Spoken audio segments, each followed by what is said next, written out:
Shut up. What is happening, friends of CCP Podcasting? Welcome to Beyond the Bell Live. I am Chris Page. It is an afternoon here in Florida, and cannot wait to get into our conversation today. Before we get there, as we are knocking on the door of Chapter 5 victory, it is going down in Castleberry, Florida on Saturday night, bell time, 6:30, in collaboration with One Division Pro. We have got a nice little show for our piece of the party, if you will. We've now got ourselves a triple threat match. Dallas Dash, unfortunately, not going to be able to make it to Castleberry, Florida. However, we have a championship match that is advertised, and it shall happen. And it will be Mims taking on JDX, taking on Samael Falsey. And the winner will now become our heavyweight champion. We've also got from Primal Pro Wrestling. It is a Primal Pro showcase, guys. This is going to be a fantastic tag team match coming on tap. The Pump Line are back in the house. And they're also taking on J2 Mattioli and Javi Baja, which is going to be absolutely incredible. And on top of that, guys, a battle royal. 15 participants are going to try their hand at becoming the number one contender. Who is going to leave as with our championship? Who is going to leave as a challenger? Who knows at this point? Because one thing that I can tell you is that just when I think I have all the answers, the questions get changed, but we're here to roll with the punches and make things happen and just keep going, baby. That's all we can do. Goth, I see you over in chat. If you're joining us over on YouTube, if you're joining us on X or over on Twitch, welcome to the show. We're going to get into our Beyond the Bell. I've been waiting to have this conversation with our guest today. He is a mastermind of professional wrestling, and just to be able to be in the Primal compound and watch how he is teaching these kids and these students the right way about how to do professional wrestling and gets to be a piece of it. Originally came off of our screens or across our screens through Millennium Pro Wrestling. The Divine said, you got to check out Primal. And we did. And we haven't left. And as a matter of fact, you've also seen him on some of our live events. And I just mentioned his name because he's going to be in the house this weekend as he's teaming with Javi Baja to take on the Pump Line. Of course, I'm talking about the Playmaker himself, Mr. J2 Mattioli. Welcome to Beyond the Bell Live, sir. Thank you, guys. Thanks for having me. No, it's my pleasure. I've been waiting to have this conversation, just waiting. And finally, it's here. It's upon us because you're doing such fantastic stuff in San Diego. And really, J2, when I have these conversations, I just start at the top. I don't start at, what got you into wrestling. I want to know where your fandom started. I want to know what drew you in. What made you just, think about professional wrestling? What was going on? So I was kind of brought up into wrestling as a kid. My mom was actually, she had a coworker, and it happened to be Rey Mysterio Sr.'s wife. And, they were very close. And I would actually hang out with his youngest son after school. I would go over to his grandma's house, and I was spending time, playing with him. But I didn't realize that, his dad was this famous luchador from Tijuana. And little did I know that the uncle was also very famous. And, occasionally I would see, Rey Mysterio, the one we all love and know, from WWE, and I didn't even realize it. And I was going to Lucha Libre events as a kid, but I wasn't really into Lucha Libre. I was kind of whatever about it. But when I really got into wrestling was when I was about 10 years old. I went over to my cousin's house in the back, and he was watching WrestleMania 20. And the first match I saw was Undertaker versus Kane, and he was just coming back as the Dead Man. Yeah. And I saw the video package. I saw how he got buried, and I saw how he was, messing with Kane. And I was just like, whoa, this is cool. And then I watched the match, and I was just in awe of the Undertaker. The presence of this man, the way he walked in, and I just thought it was amazing. And ever since then, I just started watching Raw. I started tuning in every week, and that's just how I fell in love with it. So did you backtrack once you saw the match at 20? Did you backtrack to see where it really began? I'm just curious because if you saw the video package, I'm sure you saw like clips of the Inferno match and clips of all the other stuff. Did you backtrack on it? Oh yeah. I was definitely trying to. Well, at the time, there was like you couldn't really go online and watch it, but once the DVDs kind of started coming out and I was buying them, I was starting to watch how it got to that point, and I was really like, whoa, this is amazing. I It's, thought it was the coolest thing ever. I think it's great that that really like Undertaker and Kane are what draw you in. And to be fair, Yeah. not knowing, just who you were growing up with, like that's kind of just surreal to me to be able to have those kind of opportunities and not even know it. Not even realize that you're sitting like with greatness, really, when you talk about the Guerreros and you talk about everybody attached to them. And when you fell in love with professional wrestling, like, did it ever leave you? I talked to guys, and of course, some of them are all about it. And then high school hits, and girls come into the equation. They lose track of it, and then they come back to it.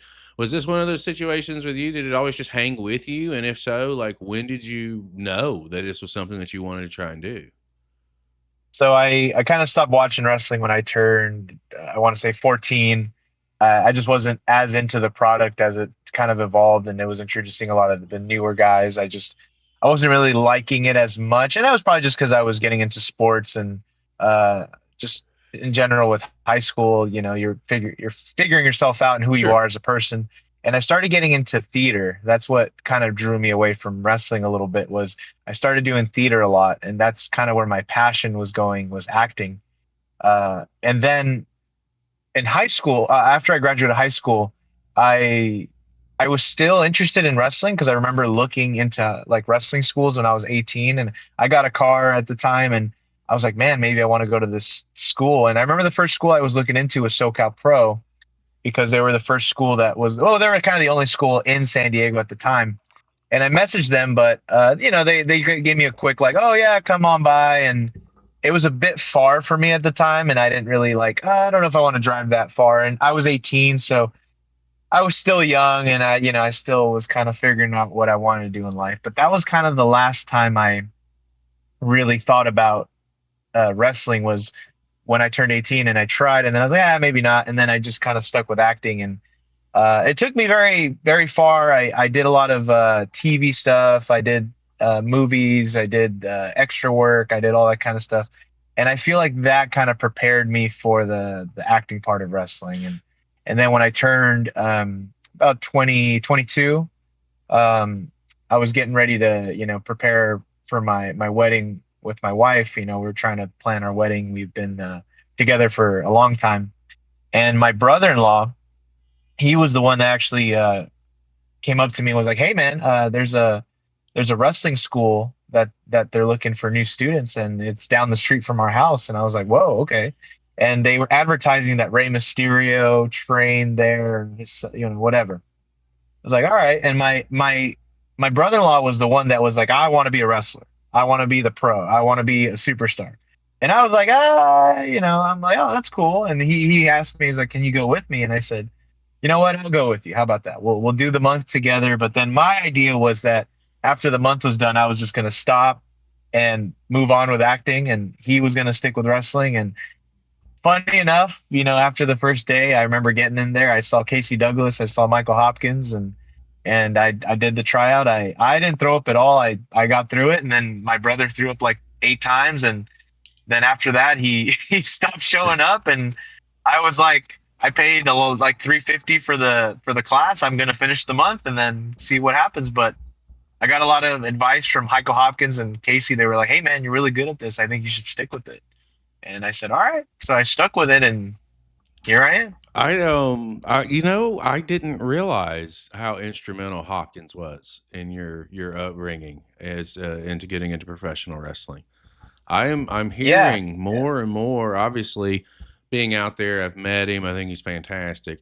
But I didn't really know how instrumental he was to a lot of you guys that I would consider the cornerstones of SoCal wrestling. And this is just off of what I've been able to follow over the last year and a half. He's got to be a pillar of the scene. Oh, yeah. I 100% think he's the guy that like people generally don't think about when you think of like San Diego, but he definitely is a cornerstone. People don't realize how much he actually has influence in the scene, as far as like a lot of people give me the credit of, oh, you're the guy in San Diego, but I don't think people realize that Pops is just as much as the guy as I am. You know, he has so much influence on these guys as well. Well, I love to hear that. And I love to hear that he was there for the beginning for you, which kind of makes, the journey that you've been on that much sweeter when you fast forward and you see where you're at today versus when you started. Of course, we'll get there with Primal and how that plays, because that's going to be a very integral piece of this entire conversation to me.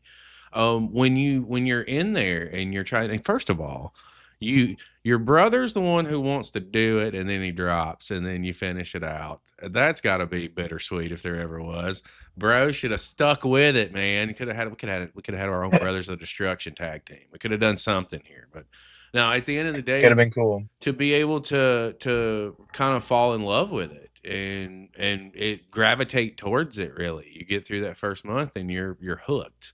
And I'm interested in this too, because obviously as you're training and you're trying to put together a lot of different presentation stuff, the theater background has got to come in key when we get into like character development and trying to figure out what you're trying to present when you get ready to make a debut or as you're enhancing the game overall. How crucial is that background, do you think, to what you've been able to put together, especially in those earlier days as you're really fine tuning things? Well, I'll tell you this. It was a little different transitioning from theater or acting into wrestling, because you would think it's the same. Oh, it's, performing arts, all that kind of stuff. But there is a sense of its own element to professional wrestling. It's kind of more of a theater than a. It's funny because in front of a live audience, it feels more theater. But then when there's cameras involved, now it becomes TV. And then sometimes the audition process is also very similar to like a tryout way of thinking. But there are elements to both that are similar but different at the same time, because I wasn't actually like having as easy as a time transitioning. I thought at first, you think, oh yeah, I did acting, so this should be easy. But it was actually kind of tough doing the promos and kind of the character work in ring. But once you kind of get the hang of it, I think you have a lot easier an easier time than someone that doesn't really have that theater background. I think those people that tend to be like mostly athletes but never, public speaker or anything, they tend to have a harder time to connect with an audience. Yeah, I can understand that.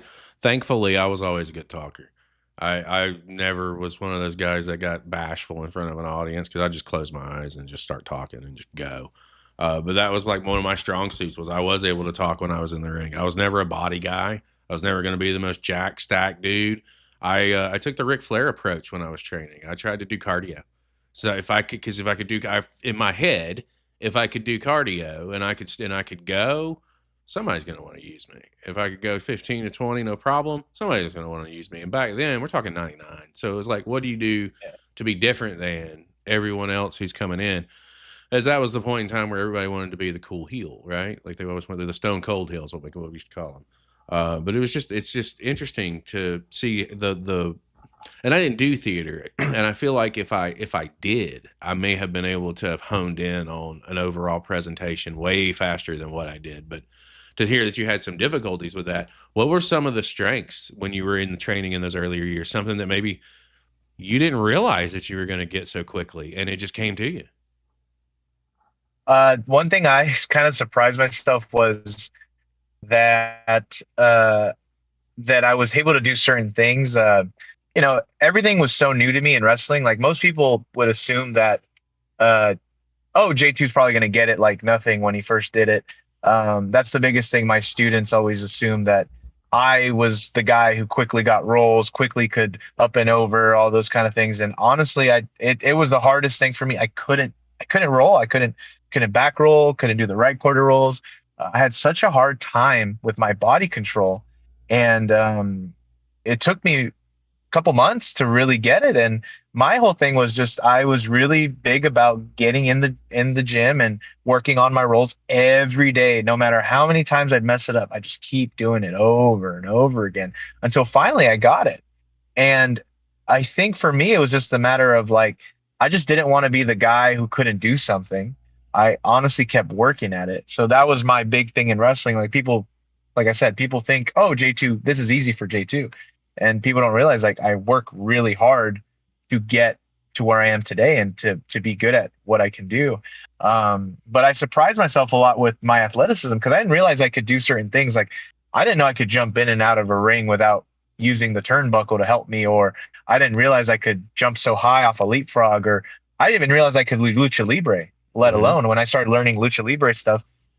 I remember doing a head scissors and I was just like, whoa, I never thought I was going to do that. I thought I was going to be the power guy or whatever. But no, I surprised myself with being kind of a hybrid style of lucha with power and American and Japanese. And that's the thing that I kind of didn't realize. I was like, whoa, this is something I can do. Well, you do develop kind of that hybrid style. I think that like you mix everything that I've seen. There is Japanese strong style. There is lucha libre. There is chaining and transitioning. I've seen the Brit strong style come out of you with some forearms and European uppercuts and stuff of that nature.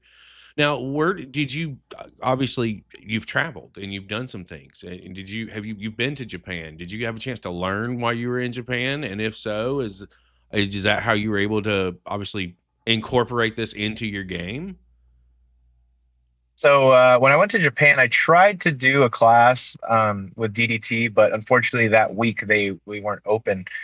So I kind of just learned from the match itself. But I remember the guy that kind of helped me out, Shota, the guy that helped me get over there. He wrestled on DDT. He was a tag team champion for them. And I remember after I wrestled him here at MPW, he kind of gave me a compliment and said, "Hey man, you understand, you get it, you know the Japanese style." And a big proponent to why I understand Japanese style, I think, is just because I was watching it so much and I was breaking it down. And in my head, I was like, okay, they do this because of this. This is why this happens. It wasn't just random. It was always, why do they do it? And I would ask myself the question. And sometimes I would ask people that kind of knew about the style, and sometimes they know, and sometimes they didn't. But I kind of just figured it out, and then I transitioned that to when I wrestled. And it's a huge compliment when you get it from an actual Japanese wrestler that's from Japan, wrestled in Japan consistently. Because if I wrestle a guy from the U.S. and he tells me, "Oh man, you get Japanese style," to me, that's doesn't mean anything. It's just like, oh, okay, that's their perception of Japanese wrestling. But when an actual Japanese wrestler tells you that, I feel like that's more of a compliment, and you actually feel like, okay, maybe I do understand this style, you know. Mm. And like I said, it just a lot of trial and error, a lot of figuring stuff out. And then once you wrestle over there, you actually understand how they are and how they move. It's like, oh, okay, this is how they work. And It's then like you understand. it's like you think you know, but you have no idea until you're there and you're in the mix, and then it's like the switch goes off. Okay, now it all I makes sense. I might upset some people right now with this comment, but I 100% guarantee you that I think 95% of pro wrestlers in America don't know Japanese wrestling. They think they know. I've seen some people make comments about, oh, J2 thinks he's strong style, and people don't realize I am not strong style. And also, if you watch Japanese wrestling, I don't emulate strong style. I emulate King's Road. I like that style. And people don't even realize what King's Road is, and Mhm. they combine it with strong style, and that's what tells me everything I need to know. I know a very good pretty penny of SoCal wrestlers that think they're Japanese wrestling style, and I can tell you right now, all of them think, and they don't even know what they're talking about. Well, I mean, here's the thing. You do know what you're talking about. That's where, and I say that because I mean I've talked to many guys that have come through Primal that have, and obviously just being in your presence and having you at live events and being able just to listen to you and like listen to what you're saying. You don't know if you know this or not, but I like to be a fly on the wall when I've had you at several chapters. I've just listened to you talk to these guys, and as you're getting things prepared and ready and walking through stuff, it's just different. I always tell people like when it comes to like you and Divine are two guys that I will always hit up if I have questions because I know that you'll give it to me straight, and I can greatly appreciate that over someone who maybe wouldn't, or maybe would try not to hurt my feelings. Conversations happen, and I would rather have those conversations and be upfront about them because it makes me respect you guys that much more. And I know that you've had a really great wrestling career thus far, and a lot of it's just getting started. It really is. I want to spend a little bit of time talking about Primal because I came across Primal through Divine when I stumbled into Millennium Pro Wrestling. Didn't know what was going to happen with it. We just threw a show on, and then we came back. We watched another one. We watched another one. By this time, the Divines, the communication with Danny opens up, and he says, "If you like this, you're gonna want to check out this company, Primal." And he gave me the information, and we checked it out. We came in right before Summer Surge last year and haven't looked back. But that's not where Primal starts. What's the story of Primal? Because with all the wealth and experience and knowledge that you have, it makes it, almost a shoe-in fitting that you should be in the role of teaching the next generation. And you are a piece of that right now. How does this come together based off of getting in the business and wrestling and now determining that instead of just talking about it, it's time to be about it, and you're definitely making moves?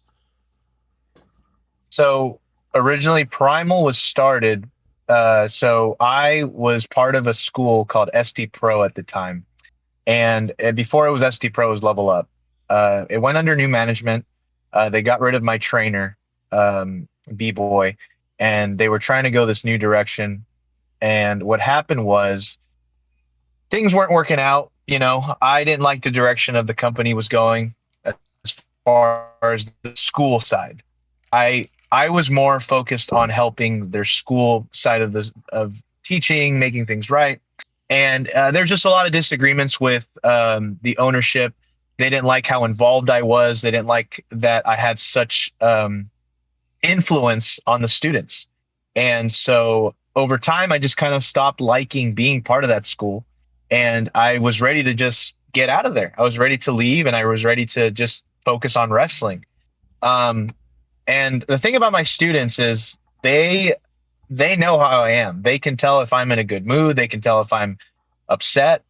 And one day, one of my students, Antonio Rivers, comes up to me and he goes, "Hey, J2, what if we started our own school?" And I go, "Man, you are crazy. You think we're..." I looked at him, I said, "No." I said, "No." I said, "No, thanks." And then he kept asking me. He kept, "Hey, let's do something. Come on, let's start a school. Even if it doesn't happen right away, let's get a ring in a garage. You teach and whatever." And I said, "No, Antonio, I don't think that's a good idea. I think we're going to get a lot of heat for that. I think a lot of people are going to get upset just because of the way I was brought up in wrestling."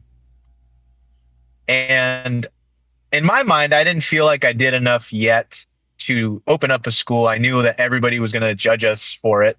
And I at the time, I cared too much about what people thought about us and me and stuff. And then finally, Antonio's parents kind of convinced me to start it with him. And I looked at him, and man, he gave me this look like, "We got to do this." And I looked at him, and in my mind, I was just kind of like, all right, you know what? I'm already unhappy at this one school. I don't know really where I'm going to go from here. And I just said, "You want to do this?" And he looks at me and he goes, "Yeah, I do." I said, "All right, you better be ready for the heat, because there's going to be a lot of heat with this. A lot of people are not going to like what we're doing." And he said, "That's fine. As long as I got you by my side, like, I think we can do it." I said, "All right."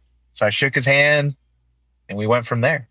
And obviously it didn't happen right there. We were getting stuff situated. We were getting ready to get the ring. We were starting to buy it. And the idea was we were going to just have the ring in the garage, and that was it. We were going to just secretly train people that wanted to come in and train with us. And his parents kind of talked us into making this big old thing and announcing it like a surprise. And I didn't really like the idea, and then they just kind of talked us into it, and then we ended up doing it, which kind of definitely ruffled some feathers with the other school that I got kicked out of. But what really got things moving was once I left the other school, I didn't leave. I got kicked out, and I just want to put it out there because I think it's important. They fired me. So to me, I was like, all right, you fueled the fire. Now I'm really motivated. So it almost felt like they fired me because they were saying like, oh, you don't have any worth here. Your worth is gone. All the 2-3 years that you gave to this place doesn't matter. And to me, that fired me up, and that made me really want to push harder at Primal. So once I started the school, we started with a couple guys that jumped over from the school. They just didn't like the way things were done over there, so they wanted to come over. And then we started in the garage, and then we got kicked out of the garage, unfortunately, because Tony's parents were worried about someone getting hurt, liability, and stuff, which is understandable. So we had to close for a couple months, but I think and Danny would tell you this too. I don't give up. I extremely hate giving up, no matter what. And I started hitting up everyone, gyms and places, and going, hey, how much to rent out your space? How much to do this? And then one gym got right back to me, said, hey, we're interested in subleasing to you guys, and this is the price. And I said, perfect. We moved in the next month, and boom, there we go. We had a ring, we had a place to train, and my guys are ready. And that's when really stuff started kind of really going good for us, because once we got to the gym, the other school closed down, and all those guys, Yassine Khan, Jake Mays, Jesus, they started coming over, and they actually started training with us. And one thing I always knew about those guys was I already kind of saw them, and I saw their talent when I was watching them. One specific guy I really saw was Jake Mays, and I remember reaching out to him too. He was the one that I was like, hey man, I see talent in you, man. I see something in you, and I would love for you to debut at Primal one day. And I this is selfish for me to ask, and I don't want to do this. He was the one guy who was like trying to poach from the school, because I saw it, man. I saw he had something. I don't know what it was, but something about him really screamed to me. And I said, Dan, I have to have this guy. He needs to be part of the school. And once they got over, I was really focusing on fixing their little bad habits they had, things that I haven't learned yet. And I was really implementing this curriculum to them. And they were just so happy and excited how like they were learning, and they were like improving too. And over time, they just were starting to get there. And then we finally moved from that building to our own building in National City, the one that we all love and grew with. And we subleased there, and we were there for a good amount of time. And that's kind of where Primal was really becoming something. I think that's where I call the Primal's birth of like people started knowing about us, was National City. And that's where we started getting all these partnerships like GCW, West Coast Pro, all these companies started hitting me up. Hey man, we love your school. We want to do something. And we were just starting to really work with everybody. And I was like really surprised how people are just wanting to work with us, and it really caught me off guard, because I didn't expect such stuff so quickly with us, because, and I think that's really what got me about Primal, is like, wow, the brand itself is what's bringing these people in. And I think that's where we really grew, was in that National City spot. Obviously, we lost a spot. I'm gonna be honest with you. I was subleasing from this other guy, Charles, who is no secret. It's on the newspaper and stuff. There's an article that was made about us saying that, that we're not neo-Nazis, and obviously people know that we're not. I have everyone know I'm not a Nazi. As you can tell, we're a very diverse school. So it's pretty crazy to think that we are. And as you can tell, there's a lot of people that are jealous of the success that we've been accumulating at this school. And once we got kicked out of National City, we moved right into another spot. Thanks to Charles, he helped us out. He's the owner of Rising Star. He kind of gave us a spot for a little bit, just till we find our own. And then finally, I really pushed hard, and I finally got my own spot. And that's why now we're in Chula Vista, which to me is our home for now. And my goal is to obviously grow into something bigger, but I really enjoy Chula Vista, and it's my home. It's where I kind of grew up, and this is a great place, in my opinion, for Primal. Well, first of all, before there's a lot to digest and a lot I want to touch on. I'll go over to chat. Dane Divine's in here. Says, my friend J2. J2 is one of the most underrated wrestlers, period. Nothing but love, brother.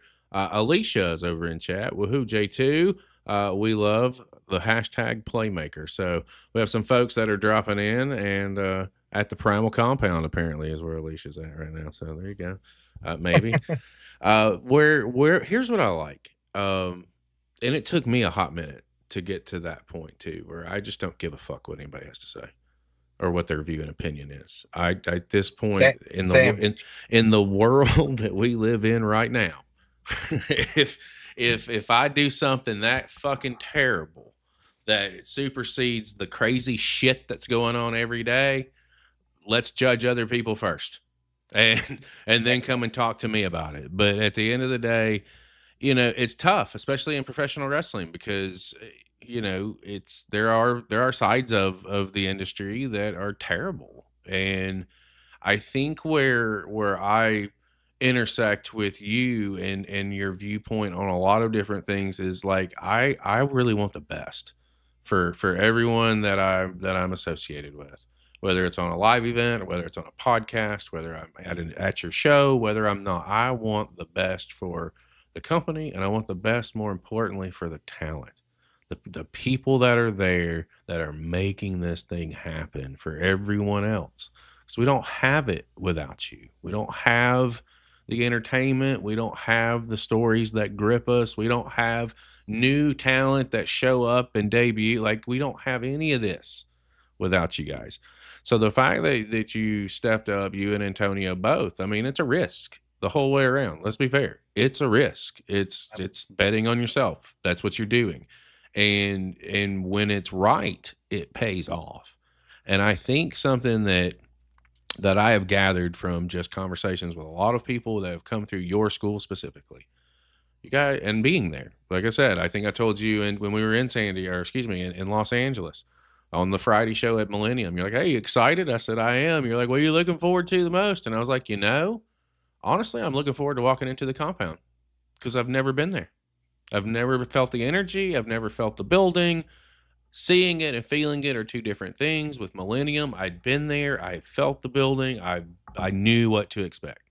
With Primal, it was just one of those, like, kid in a little candy store, because walking through the door, I'm entering the place that I've only been able to see from a stream, and the energy that is in this place is absolutely fantastic. Everybody that was in there, it was so just well put together. I want to throw a shout out to Oreo Amin, because that brother, when you guys were doing your meeting, he made a point when it was all said and done, and you could tell that it was on the spot. It was just like, "Oh, and by the way, guys, remember, you got a camera right here that's going to be capturing that." Like, he was just telling everybody, just as a quick reminder, you got this camera, this camera. It's just something cool like that. You don't see a lot of that. Like, that shows genuine care, that you care about what you're presenting.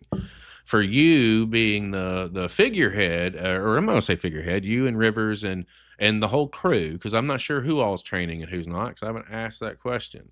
But I know that you are, and I know that Rivers is, and I know that there's a lot of really good brains there.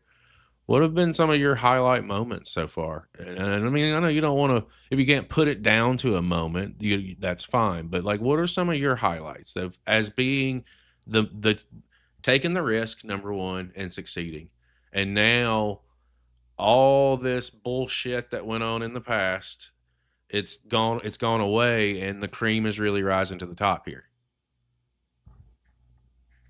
I think the biggest moments is just seeing how something that was really nothing, because me and Antonio didn't have any money, like really, like it just kind of somehow came out of nowhere, and it's crazy to see something that I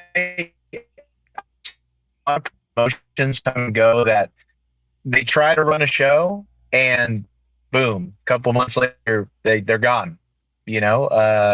Same thing with even schools. I see schools that they try to run a school, boom, maybe a year later they're gone. And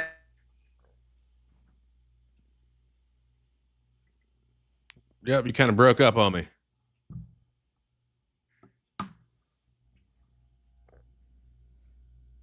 One second, guys. I cannot hear a word you're saying now. Somebody's texting or calling. Oh, he'll pop back in just a minute. Shout out to Anthony. I see you over there, buddy. Welcome to the show. Live stream, guys. You never know what'll happen. So we'll see if it pops back in. I would change the cameras and stuff, but that takes time and a lot of it. Just to have to change it right back. What I will do is this. And I'll just have to change this when he pops back in. It's okay. Relax. It's okay. It's all right. He'll pop back in. Fun fact, like there's, things happening today. So we jumped on when we could jump on. Hey, he's back. I'm back. Sorry. Oh, you're fine. You're good. You're good. I'm good. I'm good. I just got a call that my wife's good. She's good. Okay, they got to let her. Perfect. All right. I didn't want to give any information, so I just They got to let her. They got to let her. They got to just let her rest up for 45 minutes. So I can't go up there for 45 minutes. So. Okay, so we have 45 minutes. Got it. Heard. Yeah, we're good for 45 minutes. As I fix this, I'm fixing the screen, but go ahead and what I was basically saying is like, some of your highlights that you've been able to feel, because I know that betting on yourselves, this is not easy. It's something that you were saying you guys didn't have a lot of money coming into this. You're making it work. Let's talk a little bit about it. Yeah, like I said, my biggest thing that makes me extremely grateful and kind of the biggest moments I enjoy is seeing these students that work really hard. I see them every day. I see them all the time. I see the hard work we all put in, but I also see the hard work that they put in, that they come in every day. They're asking questions. They want to get better.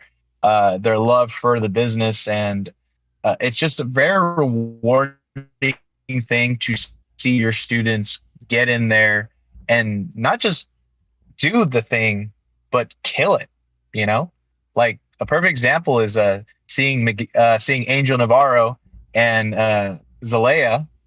I know you were there for Zalea's debut. I was, and they killed it. And it's the same thing when I saw Jake Mays. It's the same thing when I saw Yassine. Like seeing all of them with their first match and knowing that you're a big part of them being here is a very rewarding feeling. So for me, those are my highlights, is just seeing my students succeed and accomplish their dreams. And like I said, I'm extremely excited for the girls, Ari Jade and Billy Dupree. I'm excited for you guys to see them. Those girls have been working day in, day night, just coming in, trying to represent Primal. They know the responsibility of being the first female talents to come out of the school is a big deal. So, I'm very excited for you guys to see that. And those are my moments. And I'm pretty sure that moment's going to mean a lot to me. I say, don't threaten me with a good time. I have been hearing rumors about the female talent that is about to break out, and I'm not going to lie to you. I am excited. It makes me get more excited because, for me, I just being there, I know kind of what you guys are doing, and you're doing it right. So, like, I know that when these girls hit the screen, look out, because they're going to be ready to go, and they're going to be ready to make a statement too. Because you just said it. It is very, very, very important. This is the setting the standard for what female training and female wrestling within Primal Pro. On the wrestling school side, you only get, it's like a debut. You only get one.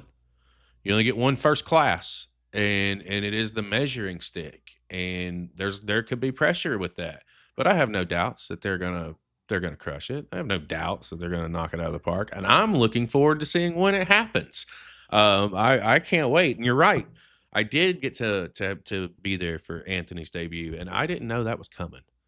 I had no idea. Didn't know until I got to the building. And I don't know if you know how special I think debuts are. And to be there for someone's, it is incredible. It's what, you can watch it on TV all day, but being present for someone's initial debut, I told Anthony on our Beyond the Bell, was like, whether you know it or not, we're connected for life, dude. There's a lot of people who saw it, but I was there and I felt it. So that's different. It's just a different deal. And I did get a moment with him before he went out because he was pacing back and forth, and I was like, "Yeah, you don't know who the fuck I am, but you got this. You're gonna be fine." And he was, and he did. And Angel Navarro, another one of these guys that I call it out all day. Like there's a sleeper cell of incredible young talent in Southern California. And you've got Zelaya, Navarro, Frankie Flacco, Jake Mays, Jesus Garcia, Xander Phillips, I think is slept on, Dustin Daniels, Busio, Draven Silvera, the new kid. Oh fuck, why am I drawing a blank on his name? Isaiah Hendricks. Dude, that's 10 people. 10 young guys, early 20s. You can't tell me that the foundation of wrestling in San Diego or SoCal is not in good shape just in those 10 names alone, because I think it fucking is. I think that these guys are going to be carrying the flag and doing the thing. And for you to have a small hand in that, I always say we're all cogs on the wheel. Like that's going to be the bigger sense of gratification, I think, is when you're sitting back 10 years from now and all of these kids and then some are breaking out all over the place, because I think that's where you guys are headed next. I do. I think between you and MPW, I think you guys have really good foundation set up. And actually, that's a pretty good segue, because I think that the fact that you guys have a good working relationship, and by working relationship, I just mean collaboration a little bit, sharing talent and doing things the right way, is that fits in line with exactly what we do and what we're trying to do. So a little bit on the relationship with MPW and how it's kind of a bridge between San Diego and Chatsworth, at least for these two companies. And it seems to be working. Yeah. Yeah, I think Millennium and Primal are, in my opinion, they are going to be the standard of pro wrestling schools and wrestling shows in all of the West Coast, in my opinion. Uh, I think right now it's just people don't really know too much about us. So, but it's getting there. More people are finding out about us as the Mm-hmm. weeks go on, because the one thing I will say about both of us is that we are very consistent. Yep. Danny has shows every week, and those shows are on YouTube every week. Uh, to some, and he's grown his audience. That audience loves MPW. And then with Primal's the same thing. Every 2 weeks we got our shows, and I noticed that we're getting new people watching this on YouTube saying, "Whoa, whoa, whoa, what is this? I've never came across this." And you know, it's just the consistency that's Mm-hmm. really growing us. And that's the thing that I think falters with a lot of other places, is a lot of places just don't have that team of guys that me and Danny do, that are really putting the time and effort to make these things work. And not just that, I'm going to give the credit to Danny too, man. Danny does a lot of work. Danny does everything, So Danny is doing this because he loves MPW. He loves what he's creating, and that really inspires me as well, because I go, man, look at what Danny does by himself, And I'm very fortunate to have a team of people. So I try my best to also be as motivated for them, because they do that for me. I think what between both companies, I think you both got something very special going on. I truly do. Being in both locations, just talking to the students, really, because the students tell you everything, and without telling you nothing, they tell you everything. And everyone Yeah. that I've spoken to that is attached to Primal or has come through Primal, they all keep saying the same thing. And at the end of the day, you guys are doing this shit right. Like, not only are you putting a stamp on people that like I've made no bones about this with our live events. I don't have a problem with booking anybody that comes. If they come from you or Danny Devine, I usually won't say no because I know that if they do, you guys are. It's like with the House of Champions in Orlando. I kind of put you guys all in the same kind of little group, right, of companies.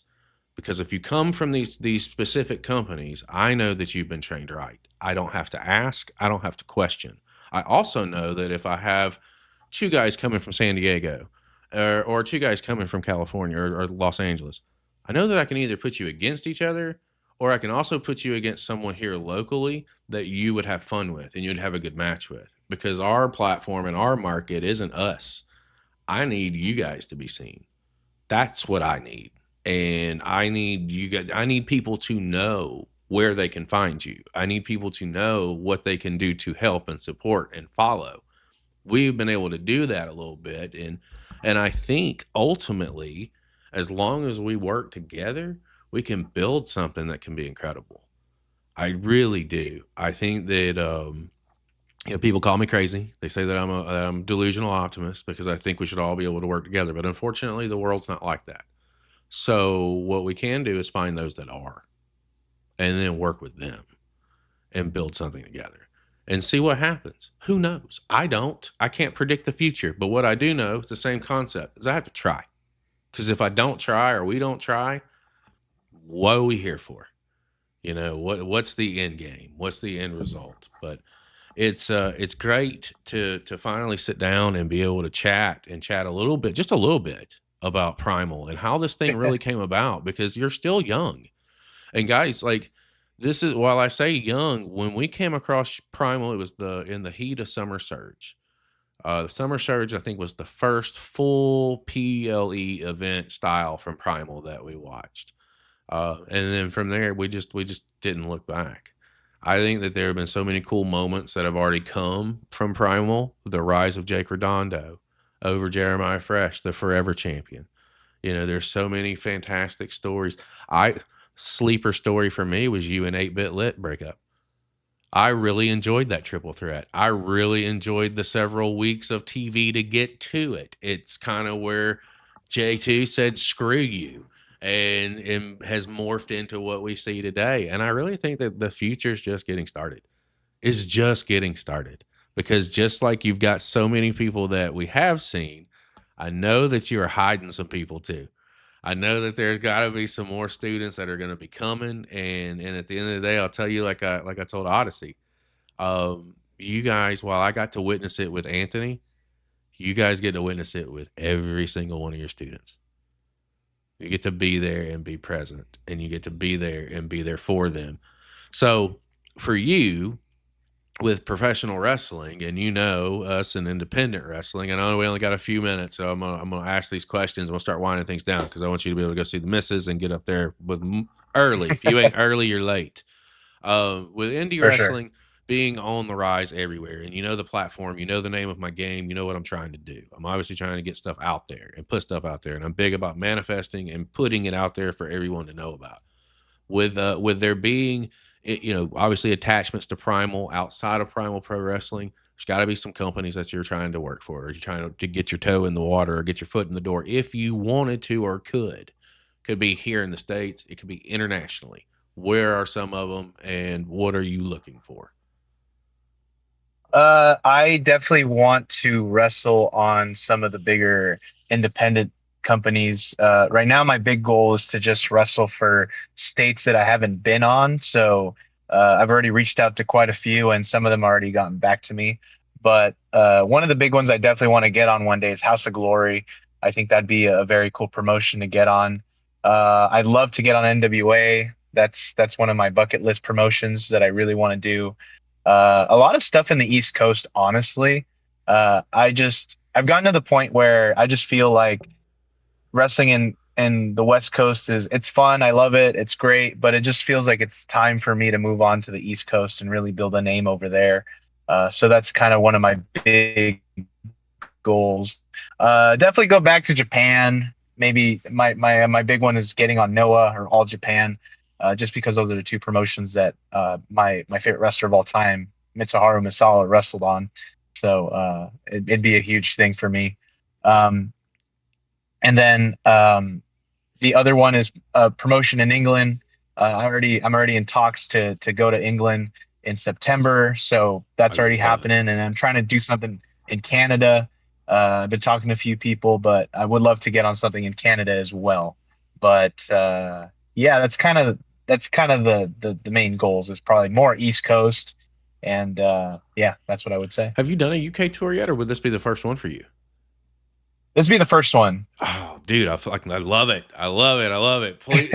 Okay. I can't ask too many questions and I won't. So I will be left with that teaser, but I have so many running through my head right now. We have friends over in the UK, and yeah, let me know what calendar dates you have open and like kind of where you might be, and I might be able to say Yeah, yeah, hit this person up or this person up, because it'd be great to be able yeah. to I'd love utilize some to. of those. So at the end of the day, that's great to know companies, and it's also great to know about the coast over here, because what I think my next step is obviously now is I'm in Atlanta on the 31st talking to Deep South about trying to get our championship there, and ultimately spreading out on the coast over here and then branching back out over into the west coast as well. So knowing that the east coast is kind of where it's at right now, where you're trying to get to, just right in line with what we're looking at. Give me some opponents, man. Who are some people out there? Like, I know that you can have a great match with anybody. When we have you on one of our live events, if you're wrestling someone new, I will tell them. I'm like, dude, he's fantastic. I just say he's fantastic. Listen to him, just listen to him. If it's somebody that may not be as experienced, or somebody who is experienced but just hasn't been in that situation, I'm like, watch him and just listen to him. So you can have a great match with anybody, but who are some people that you want to have a great match with? Funny enough, the two guys I really want to wrestle that they're are actually my ex students. They used to be students of my at the old school.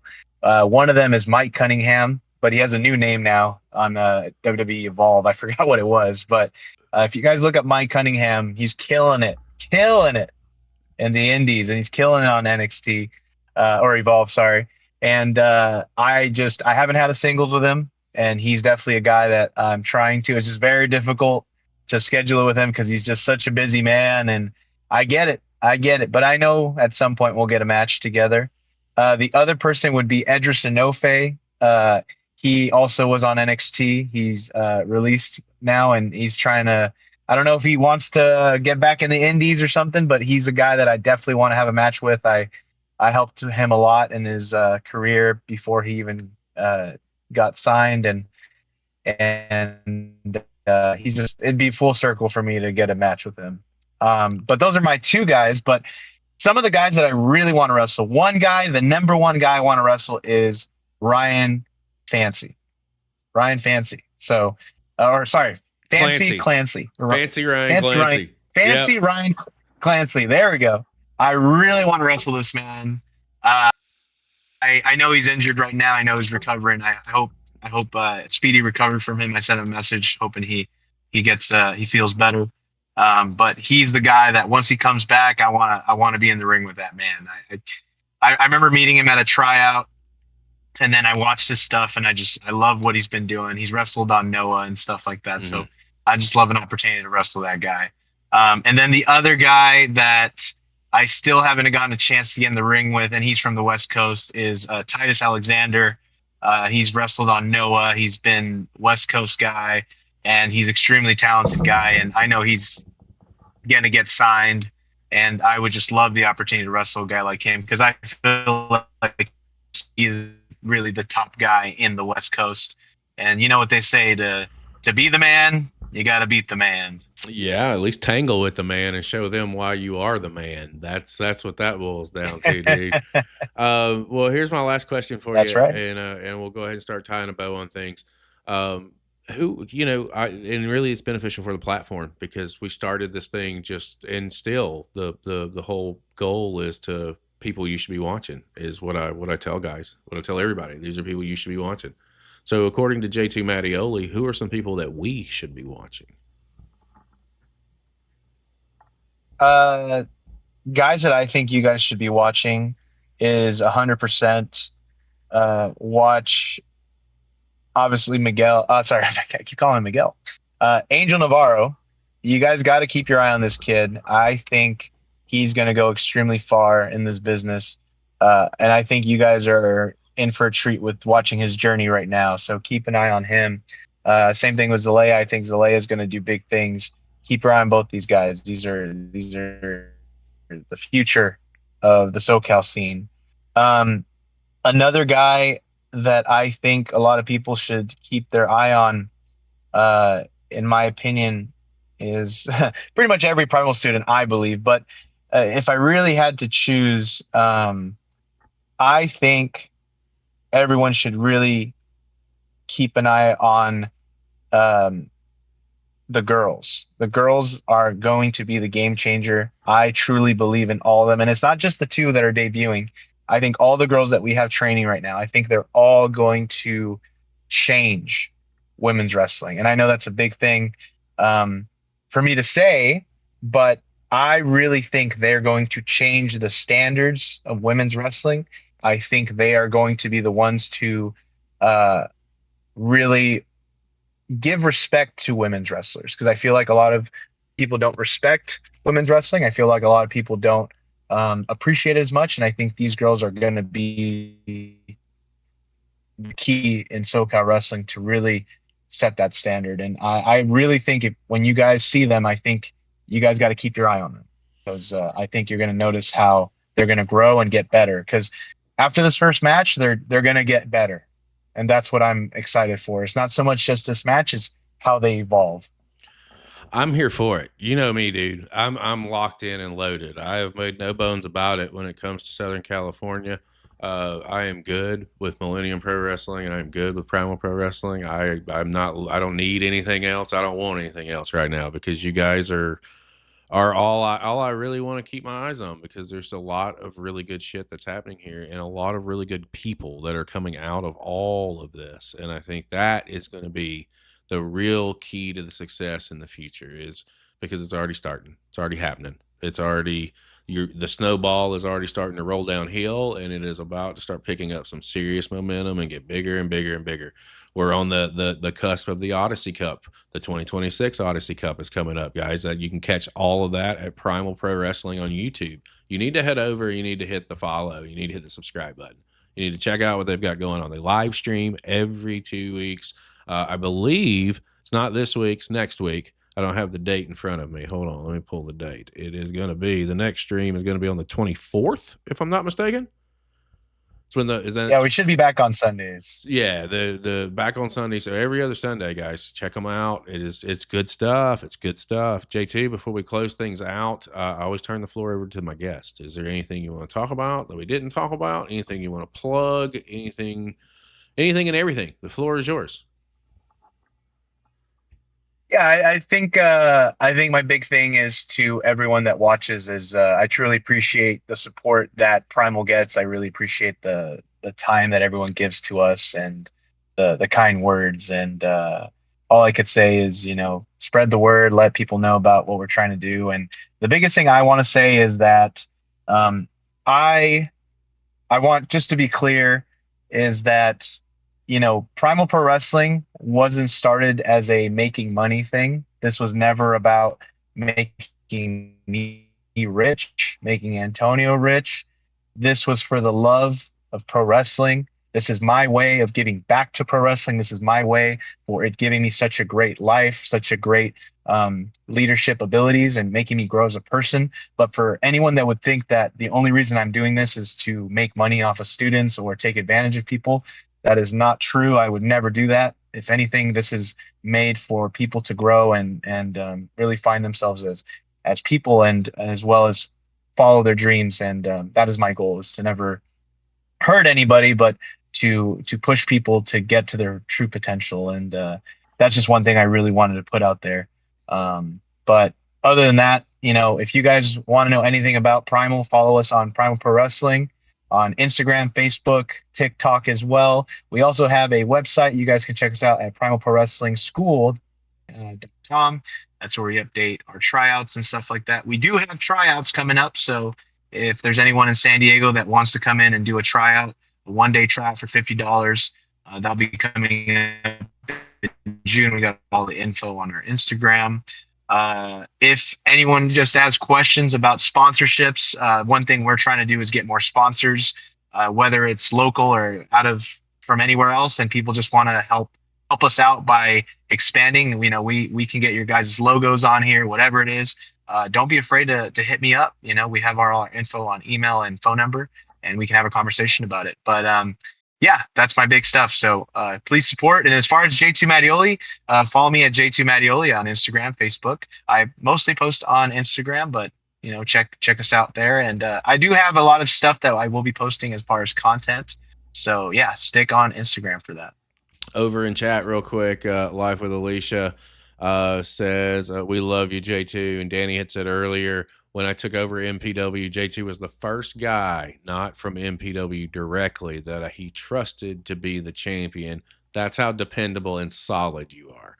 So I just throwing that out there, my man. I've had an absolute blast just getting to scratch the surface a little bit. And I know that we're going to need to sit back down because we just barely got to talk about Primal. We didn't get a deep dive, but it's enough to get started, man. And I wish you guys nothing but the success that's going to come your way.